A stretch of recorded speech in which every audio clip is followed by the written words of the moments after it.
مساء الخير. طبعا بعد انتهاء الجولة بفوز الأهلي على سيراميكا 1-0، بدون أي تفاصيل وبدون ما نخش في أي مهاترات ونخش في أي مناقشات عن التحكيم وي الأهلي كان محتاج الفوز طبعا. تحس اللي هو خرج من عنق الزجاجة، يخرج من مركز ال 16 يطلع للمركز العاشر. فوز مهم جدا للأهلي، وطبعا كان سببها فوز الزمالك على الإسماعيلي 2-0، وبيراميدز كان كسب زد، والمصري كان كسب. فطبعا كان الجولة فيها مكاسب ناس كتير قوي.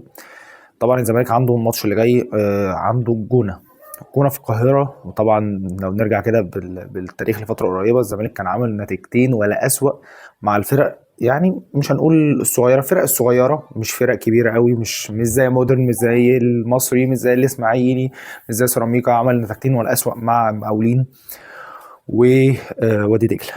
فطبعا الزمالك في الماتش ده بيغيب عنه بيزيرا واخوان الفينا وبنتائج، وفي احتماليه لغياب حسام عبد المجيد.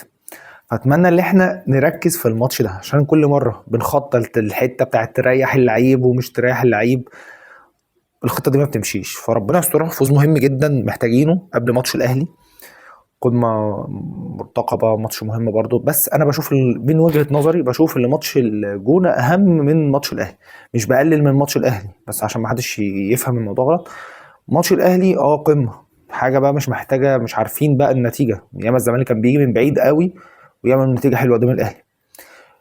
آه، انا بشوف ان ماتش الجونه 3 نقط لازم اكسبهم باي شكل، باي طريقه ان شاء الله، نحافظ على الصداره، نخش على ماتش الاهلي قبل التوقف. يعني دي حاجه تبع ربنا، بس اهم حاجه التركيز في ماتش الجونه. ان شاء الله الجوله اللي جايه ان شاء الله نتقابل بقى من ارض الملعب باذن الله، ربنا يسترها ويكون ماتش كويس باذن الله.